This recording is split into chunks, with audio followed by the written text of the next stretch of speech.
కాస్త కొత్తగా ఇంకాస్త మత్తుగా తమాషాగా తూగింది నీ ఆశ.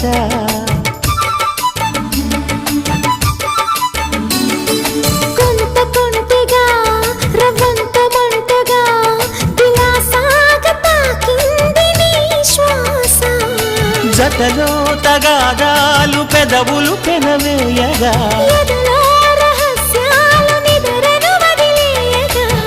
గుసగుస భాషలు ఊసులు వినేశా.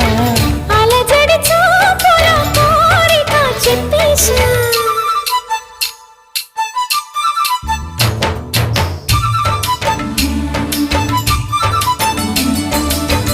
అటు ఇటు చూడకే దూర వయసా. ఎటు ఎటు